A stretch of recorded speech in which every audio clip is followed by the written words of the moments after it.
Hi guys, my name's Andy and welcome to the first video in this series of strumming guitar videos. In this video we're going to be covering basic on the beat strumming and also, really importantly, how to play along to the record with absolutely any song that you would ever want to play along to. We're going to cover the basics and I'm going to give you song examples, and also we have a drum track that you guys can practice playing along to with what I show you in this video, so that you can practice the exercises that I have for you. So first of all, to understand about strumming, we have to understand what a beat is, what are bars and beats. Some of this I have gone through before in other videos, but I just want to, as I say, cover the absolute basics to make sure you have a fundamental understanding of this. And even if you're maybe at a higher level where you can do some strumming, this video is going to be useful for you because of the extra things that we're going to be covering a little later on to make sure that you can get all the concepts that we're going to be doing throughout this beginner strumming course. So, what is a beat? Well, a beat is a pulse through the music, a regular pulse. And for example, if your favourite song comes on and you nod your head to it or you tap your foot to it, you're probably nodding your head to the beat. There doesn't have to be something playing on the beat for it to be there, but it runs throughout probably every song you have ever heard. Even if it feels like there's maybe no regular pulse, everything you can hear is probably to a count. And 99.9% of pop songs are to a count of 4. So if we have a regular pulse, we can put that to a count of 1, 2, 3, 4. And it is this count of 4 that we call a bar. Now, the simplest strumming pattern that we can do, whenever we're playing along to any song, is probably just one strum per chord. Really handy whenever you learn a new song to just strum each of the chords that are listed on your chord sheet once, just to get a feel for it. I'll be covering how to change between different chords in different videos. Here I'm just focusing on the strumming. But if we just, for this first video, the first 2 chords that are in my beginner's course are E and A. So we have our first E major chord, which should be the first chord that you've learnt if you've taken lessons with me. And we're just going to strum this on beat 1 to start with, to a slow count, to my count, and then I'd like to practice this along to the drum track, and you can even practice it along to a real song, which is Buffalo Springfield, For What It's Worth, as I'm sure a few of you will know. You may have seen that video. But as I say, this course is going to kind of continue from that video, and we're just covering the basics here. So, as an example, we have 2, 3, 4, 1, 2, 3, 4, 1, 2, 3, 4, 1. Every beat 1 that happens, I'm strumming an E chord. And that would be written as a line, which is our bar line, an E, and then another bar line at the end. So we have line, E, line. That represents 1 bar of E. But all of these strumming patterns that we cover, we're only given them for 1 bar, and then we have to get the concept that these repeat for however many bars end up being in the song. And when we strum once per bar, these are called spreads. So this is a spread. 1, 2, 3, 4. A spread spreads throughout the whole bar is the way to think about it. Now, how do we hear? Straight away, let's get us playing along to some real music rather than just along to me. How do we hear the beat in a song? Well, of course, as I've just said, if you're nodding your head to a song, then you're nodding your head on the beat, okay? It's more than likely. But it's not always as easy as that to hear it, especially when we're wanting to play along and we have distractions such as chord changes, or you're wanting to funk up your strumming at all, okay? So what I have here is a really simple drum beat so that we can hear this in real music. And we have a 2-bar counting, which counts 1, 2, 1, 2, 3, 4. And then we have a simple drum beat, which basically is kick, snare, kick, snare. And this sounds like this. 2. So this is our counting. 1, 2, 3, 4. Kick, snare, kick, snare. 1, 2, 3, 4. 1, 2, 3, 4. 1, 2. And as a song example that this drum beat would happen in, I always think of Back in Black. Something to nod your head to, you know. Okay? And those two sounds always, always, always happen on the same beats. I can't stop my drum kit here. There we go. So we have the kick drum starting the low note, the bass drum, on beat 1 and 3. 1, 3. A really low thud, which is called the bass drum. And then we have a snare sound, which is happening on beats 2 and 4. 1, 2, 3, 4. And that always happens. Even if the drum kit gets more complex, those fundamentals still tend to be there. They maybe, you know, happen a little bit after the beat and a little bit before it, maybe with the kick drum. But the snare always happens on 2 and 4. And this is how you can hear the rhythm in a song. Hear the beat, hear the count in a song. You need to listen to the drums. Even if the drums are really quiet, you're not going to hear the guitars likely if you're strumming away all loud. There's also a cymbal on this drum kit, this drum loop that I've provided for you guys.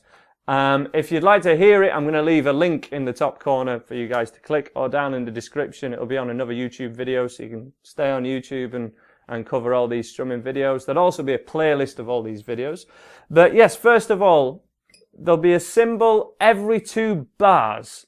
So we've got a count of 4. 1, 2, 3, 4, 1, 2, 3, 4, cymbal.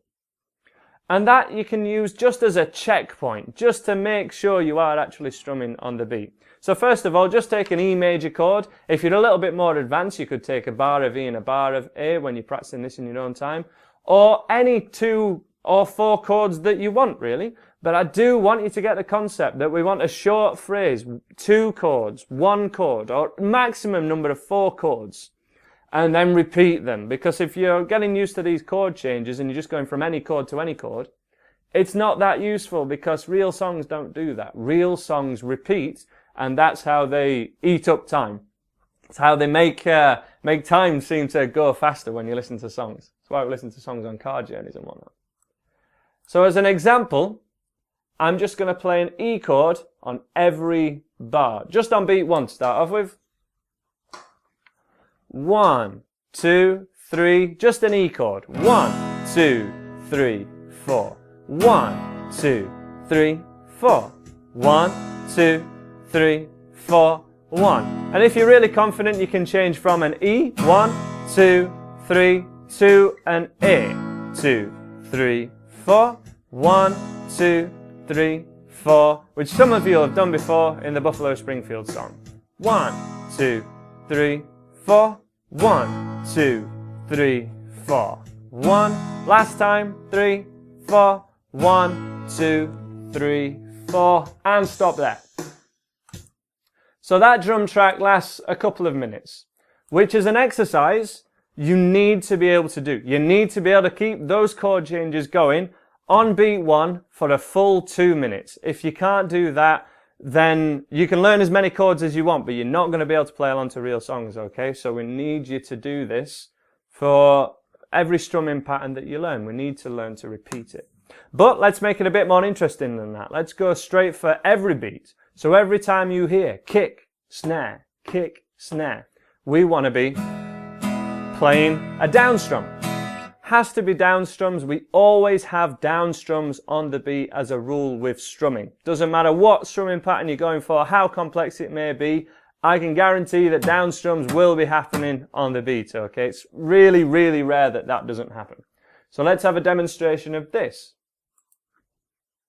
2, 1, 2, 3, a bar of E, 1, 2, 3, and a bar of A, 2, 3, 4.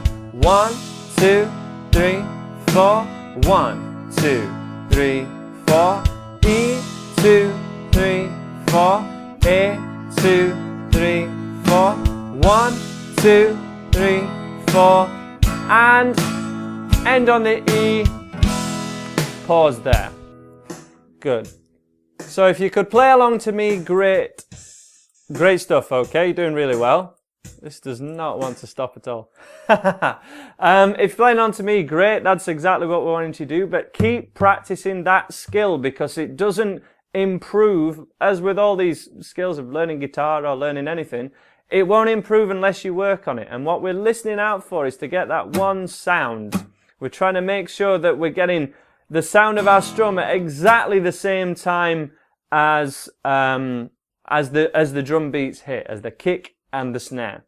Now, if that was a little too quick for you, you need to make sure that you're playing just one strum per bar, but being really strict with yourself that you're playing on beat 1. And remember, when you come back to the E, or if you want to stay on the E a little bit more, you have that cymbal on beat 1. 1, 2, 3, 4. 1, 2, 3, 4. Cymbal to use as a checkpoint to make sure that you're on beat 1. But if nothing else, if you really are, stuck and you're thinking, oh, these chords are a bit too much for me, or if you're kind of good at changing chords, but you're thinking, how do you tell? How do I know if I'm in time? Because I can't see you guys playing, okay? This is a one-way thing. You can, of course, freely send me videos. Check out the Facebook page, Leeds Guitar Tutor for the Facebook.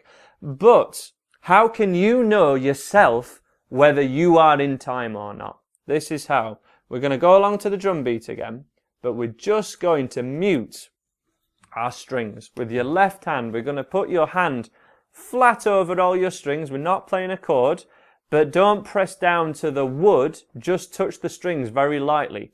And we get this thud sound. About halfway down your guitar neck, down low. It will still sound fine. We just want this thud so we can hear what your right hand is doing, or just your strumming hand. And what we want to hear is one sound between this and your kick snare. So if we're hearing kick, snare, kick, snare, kick, snare, you're doing this right. If we hear two sounds, if you hear kick, snare, and they're out of sync, then you're a little bit behind or a little bit ahead. If you're a little bit ahead or behind, whichever it is, the best thing to do really is to just stop altogether and try and count in again. What we're encouraging the skill of here is joining into the music. So listening, predicting where that count is, and then joining in. Rather than kind of, the other way to do this is just play over the drum kit. So, or the song that you're going along to. You put it on, but actually you're there in your own little world, playing it whenever you like, okay? How do we tell? Everything happens at the same time, which is why we've got such a simple drum kit to play along to.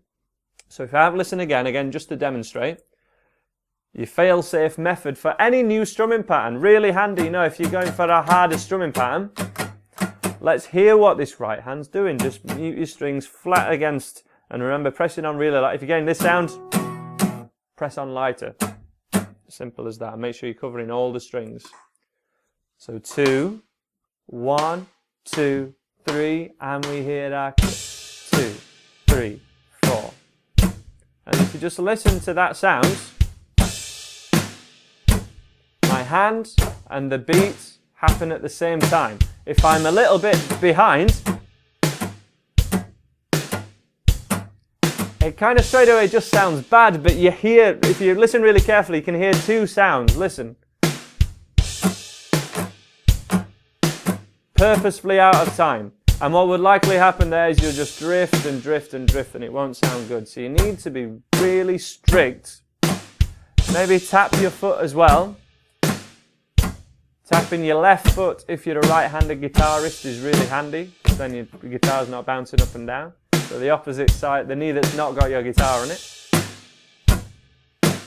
And we're just making sure that we can hear that one sound. And therefore, a really important point is to play in time and to keep good time yourself. You are not programming yourself to stay the same all the way through. We're actually not keeping a consistent tempo when we're playing along to a drum beat, when we're playing along to something else. When you're playing along to something else, we're actually speeding up and slowing down a little bit the whole time, and we're trying to stay within the good area, what we call the pocket of the song. So If you see a sound wave, there are spikes for every hit. So say this drum kit here would be like spike, spike, spike for kick, snare.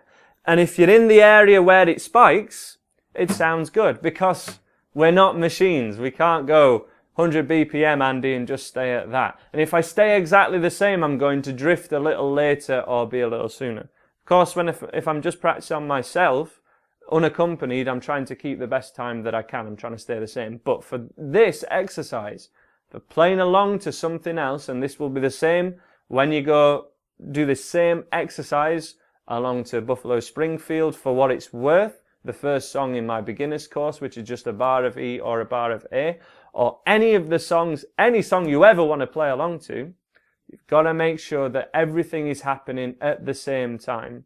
That kind of includes pressing down on your chord at the same time as your strum.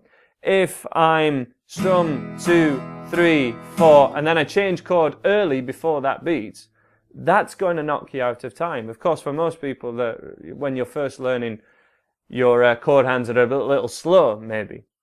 But often, when we get better, when we practice this stuff, most people for the higher level strumming patterns are actually ahead. They're ahead of the beat. They're too fast. Imagine being able to play guitar too fast, right? That'd be nuts. But it happens within a few weeks. People get the hang of this, and then they're racing ahead. Every song some people learn, they learn it way too fast. You know, people go for Wonderwall, and they're way ahead. You know, everything's rushed, and therefore the changes are sloppy. But if you can play along to the record with near as damn to every song that you ever learn, it eradicates that and gives you good time, and it means that you'll be able to play along to anyone else as well. It's the best practice for jamming with other people, which must be something that at least some of you want to do at some point. The best practice for that is playing along to the record. And when people have been taking and learning online like you guys for YouTube videos, but haven't had guitar lessons, and people, you know, private students come to me and say, you know, I just feel like something's missing. I can play a few riffs, but they never sound finished. They never sound right. I can't play a whole song all the way through. It's normally the fact that they haven't learnt the skill of playing along to the record that is holding them back from improving anymore.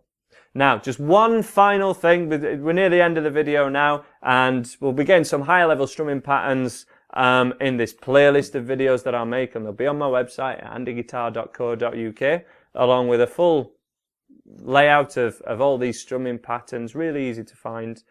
But one last thing, when you're playing along to the record, you cannot join in straight away as soon as you hear the first chord, because as soon as you've pressed play, the song started. So whatever the first chord in your song is, it's gone.